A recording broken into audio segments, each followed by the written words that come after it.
सब बाढ़ के हालात बने हुए हैं, तो अब अंबाला में किस तरह के हालात है, क्योंकि वहाँ से मरकंडा नदी, शाहबाद वगैरह सारी चीज़ बहती है, तो क्या हालात है? अम्बाला में कुल मिला के ठीक ही रहा है। कुछ ऐसे घर थे जिन्होंने बांध के अंदर घर बना दिए, वहाँ पर पानी जरूर आया और वहाँ पर भी मैंने जाके उन सबको पूर्व सूचना दी, खुद मैंने सूचना दी, अनाउंसमेंट करवाए। मैंने एसडीएम को भेजा, मैंने पुलिस को भेजा कि भाई पीछे से पानी बहुत ज़्यादा आ रहा है और घरों के डूबने का खतरा है। बहुत सारे लोग निकले भी, बहुत सारे लोग नहीं भी निकले। उनको फिर बाद में एसडीआरएफ मैंने बुला ली थी, एसडीआरएफ ने उनको बाहर निकाला, उनके ठहरने का, खाने का, रहने का सारा इंतज़ाम किया और वो दोबारा अपने घरों में चले गए। और बाकी सारा शहर तो बचा रहा, क्योंकि मैंने सत्ता में आते ही सबसे पहले टांगरी नदी के किनारे मैंने गांव माजरा से लेके सहारनपुर रेलवे लाइन तक घसीटपुर तक 8 किलोमीटर लंबा बांध बनाकर मैंने इस पर सड़क बना दी। इस बार हमारी टांगरी नदी ने अपना पिछला रिकॉर्ड तोड़ा है। इसका पुराना सारा रिकॉर्ड 35,000 क्यूसिक का है। इस बार 38,000 क्यूसिक पानी आया, लेकिन शहर में नहीं हुआ, हमने आने दिया, शहर में नहीं आया।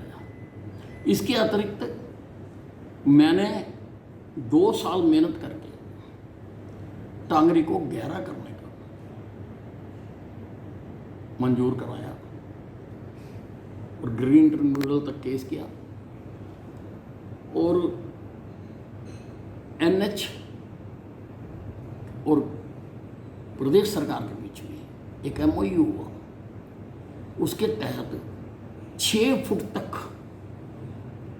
उनको टांगरी गहरी करने का अधिकार मिला। उन्होंने काम शुरू किया ही था, बीच में कुछ लोगों ने व्यवधान डाल दिया कि हम खोदने नहीं देंगे। इस कारण से वो डिले हो गया। नहीं तो अगर वो अपना काम पूरा कर लेते तो शायद अंदर जो टांगरी के अंदर घर बना रखा वो भी डूबने से बच जाते। लेकिन कुछ राजनीतिक पार्टियों के लोगों ने जाके वो खुदाई रुकवा दी। लगभग 1 महीना खराब हो गया। तो अब फिर बरसातें आ गई। बरसातों में तो खुदाई का काम हो नहीं सकता, लेकिन अब बरसातों के बाद हम वो खुदाई कराएंगे और उसके बाद मुझे लगता है कि अम्बाला में बाढ़ नहीं आएगी। वैसे भी मैंने अम्बाला में बाढ़ को रोकने के लिए काफ़ी काम किया।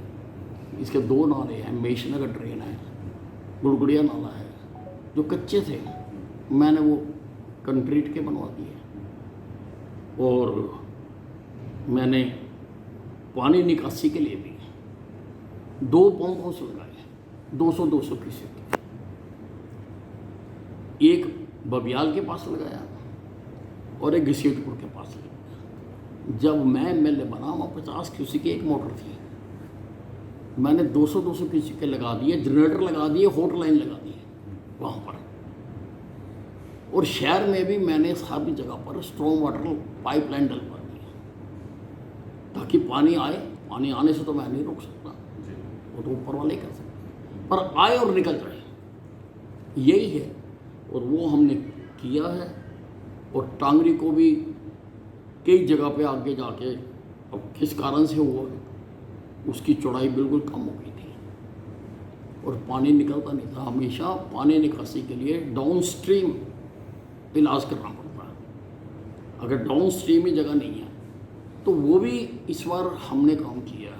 आगे से शाहपुर के पास टांगरी को चौड़ा किया है और वो प्रशासन ने इजाज़त दी हुई है, उसके लिए माइनिंग वालों ने इजाज़त दी हुई है कि उसको चौड़ा कर दो। और हमारी कोशिश है और आगे तक हम इसको चौड़ा कर दें ताकि पानी अगर आए, जितने क्यूसिक पानी आता है, अगर 38,000 क्यूसिक आया है तो उतने क्यूसिक की जगह तो बनानी पड़ेगी, नहीं तो उछल के बाहर आएगा वो। तो हम कर रहे हैं, इसलिए काफ़ी ठीक रहा है। जिस तरह से लगातार बारिश हो रही है, पूरी तरह से प्रदेश में तैयार हैं आप, क्योंकि बाढ़ के हालात ना बने पंजाब में? देखिए, आप मेरी बात सुनिए। मुख्यमंत्री जी ने अपना बाहर का दौरा रद्द कर दिया। आप कंसर्न देखिए कितना कंसर्न है। विदेशी दौरा रद्द कर दिया, सारे प्रशासन की छुट्टियां रद्द कर दी, किसी को भी अपना हेडक्वार्टर छोड़ने के लिए मना कर दिया, और भी जहाँ जहाँ पर राहत सामग्री है वो पहुँचाई जा रही है। वो हमारे मुख्यमंत्री ने तो, हरियाणा की तो बात अलग है, पंजाब के मुख्यमंत्री को भी पत्र लिखा कि हमारे लायक जो काम है हम वो करेंगे। ये जो आपदा होती है ना, इसमें दुश्मन भी साथ मिलकर खड़े हो जाते हैं और आपदा निकल जाती है। इसलिए हमारी सरकार इस पर है। ठीक है।